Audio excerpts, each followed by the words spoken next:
عمران خان 3 حلقوں سے الیکشن لڑیں گے، چیئرمین پی ٹی آئی گوہر علی خان نے اعلان کر دیا۔ اسلام آباد میں میڈیا سے گفتگو کرتے ہوئے بیرسٹر گوہر نے کہا کہ میاں والی، لاہور اور اسلام آباد کے حلقوں سے عمران خان کے کاغذات نامزدگی جمع کرائیں گے۔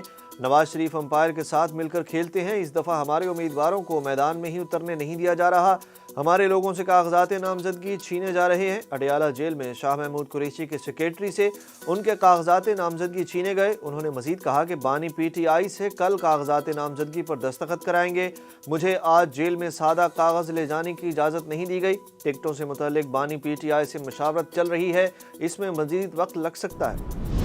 اہم سیاسی شخصیات کون سے حلقوں سے الیکشن میں حصہ لیں گی، اہم تفصیلات سامنے آ گئیں۔ نون لیگ کے ذرائع کے مطابق قائد مسلم لیگ نون نواز شریف کو لاہور، کراچی اور مانسہرہ سے الیکشن لڑنے کی تجویز دے دی گئی۔ نواز شریف نے NA-15 مانسہرہ سے کاغذات نامزدگی حاصل کر لیے۔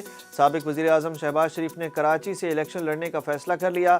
NA-242 کے لیے شہباز شریف کا فارم صالحین تنولی نے وصول کیا۔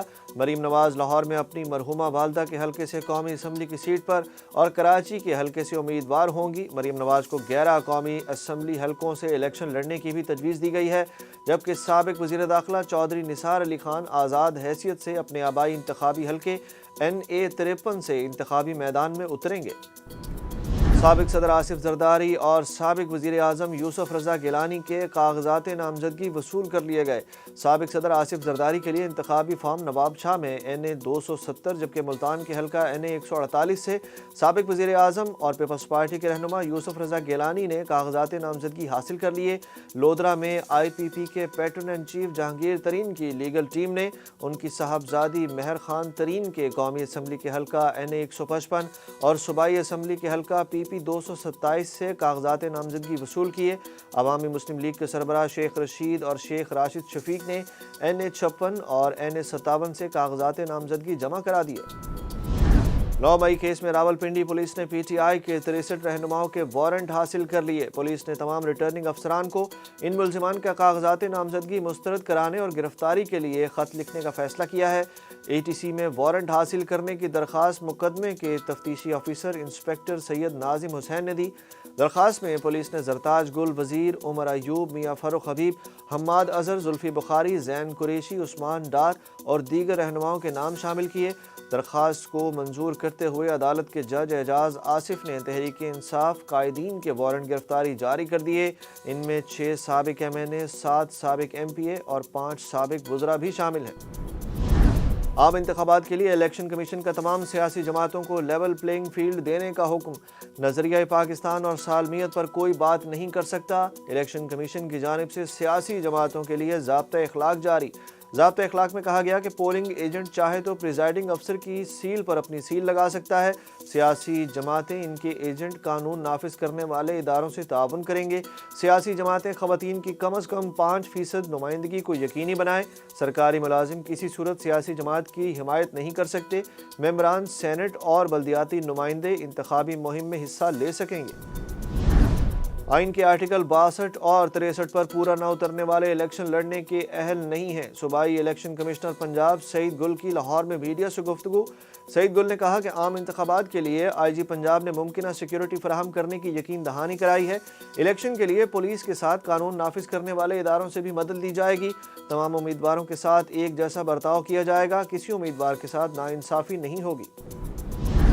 سپریم کورٹ نے ارکان پارلیمنٹ کی آرٹیکل 62(1)(f) کے تحت تاحیات نااہلی کے معاملے کی سماعت کے لیے 7 رکنی لارجر بینچ تشکیل دے دیا۔ چیف جسٹس قاضی فائز عیسیٰ 7 رکنی لارجر بینچ کی سربراہی کریں گے۔ سپریم کورٹ 2 جنوری 2024 کو تاحیات نااہلی کیس کی سماعت کرے گی۔ سابق وزیر اعظم نواز شریف کو آرٹیکل 62(1)(f) کے تحت پاناما کیس میں نااہل قرار دیا گیا تھا۔ پاکستان سٹاک ایکسچینج میں رواں سال کی سب سے بڑی مندی، یکے بعد دیگرے انڈیکس کی 63,000 اور 62,000 پوائنٹس کی 2 نفسیاتی سطحیں گر گئیں۔ مندی کے سبب 91% حصص کی قیمتیں گر گئیں، جبکہ سرمایہ کاروں کے 3 خرب 62 ارب 35 کروڑ روپے سے زائد ڈوب گئے۔ ماہرین کا کہنا ہے کہ عدالت عظمیٰ کے 8 فروری کو انتخابات کے اعلان کے بعد سے مارکیٹ میں سرمایہ کے انخلاء کا حجم بڑھنے سے بڑی نوعیت کی مندی کا تسلسل غالب آ گیا۔ Army chief general Asim Munir کی واشنگٹن میں امریکی تھنک ٹینک کے نمائندوں سے طویل ملاقات۔ غزہ میں فوری جنگ بندی پر زور، خطے میں پائیدار امن کے لیے 2 ریاستی حل کا نفاذ ضروری قرار دے دیا۔ ISPR کے مطابق آرمی چیف نے مسئلہ کشمیر کو تسلیم شدہ تنازع قرار دیتے ہوئے اسے کشمیری عوام کی امنگوں اور اقوام متحدہ کی قراردادوں کے مطابق حل کرنے کی ضرورت پر زور دیا اور کہا کہ کوئی بھی یک طرفہ اقدام کشمیری عوام کی خواہشوں کے خلاف اس تنازع کی نوعیت کو تبدیل نہیں کر سکتا۔ آرمی چیف نے غزہ میں انسانی ہمدردی کی بنیاد پر فوری جنگ بندی پر بھی زور دیا اور کہا کہ خطے میں پائیدار امن کے لیے 2 ریاستی حل کا نفاذ ضروری ہے۔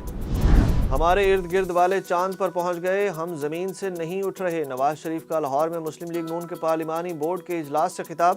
قائد نون لیگ نے کہا کہ مجھے ہٹانے کا مقصد ایک شخص کو اقتدار میں لانا تھا جس کے پلے کچھ نہیں تھا، وہ پاناما سے اقامہ پر آ گئے اور اسے صادق اور امین قرار دیا گیا۔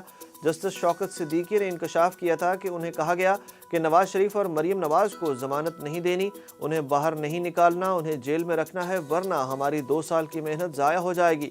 نواز شریف نے کہا کہ 4 دن ترقی کے بعد ہم پھر 10 دن پیچھے چلے جاتے ہیں، یہ حادثے پہلے بھی کئی بار ہوئے، اب کس سے گلہ کریں۔ لاہور ہائی کورٹ کے 2 رکنی بینچ نے نگران وزیر اعظم انوار الحق کاکڑ کو عہدے سے ہٹانے کے لیے انٹرا کورٹ اپیل پر سماعت سے معذرت کر لی اور فائل واپس chief justice Lahore high court کو بھجوا دی۔ انوار الحق کاکڑ کے خلاف دائر کی گئی درخواست میں موقف اپنایا گیا کہ 15 نومبر کو نگران وزیر اعظم کی 90 روز کی آئینی مدت مکمل ہو چکی، عدالت نگران وزیر اعظم کو عہدے سے ہٹانے کا حکم جاری کرے، نگران وزیر اعظم کو پالیسی معاملات میں فیصلے کرنے سے روکا جائے۔ پاکستان اور ایشیائی ترقیاتی بینک کے درمیان 1 ارب 20 کروڑ ڈالر کے معاہدوں پر دستخط۔ عالمی بینک نے بھی پاکستان کے لیے 35 کروڑ ڈالر قرض کی منظوری دے دی۔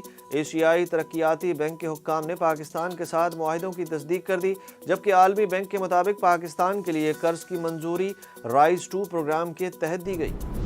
پاکستان کا حج آپریشن ڈیجیٹلائز ہو گیا، پاک حج موبائل ایپ لانچ کر دی گئی۔ نیشنل انفارمیشن ٹیکنالوجی بورڈ کی تیار کردہ اس موبائل ایپ سے عازمین حج کے لیے تمام معلومات صرف ایک ٹچ کی دوری پر ہوں گی۔ نگران وزیر IT ڈاکٹر عمر سیف نے کہا کہ عازمین حج کے لیے پاک حج اپلیکیشن کا اجرا اسی سلسلے کا اہم سنگ میل ہے۔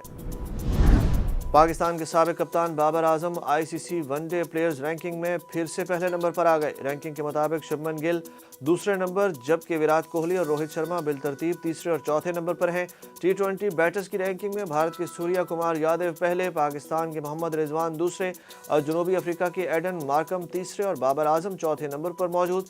T20 بالرز میں انگلینڈ کے عادل رشید پہلی پوزیشن پر آ گئے جبکہ انگلینڈ کے راشد خان دوسرے اور بھارت کے روی بشنوئی تیسرے نمبر پر ہیں۔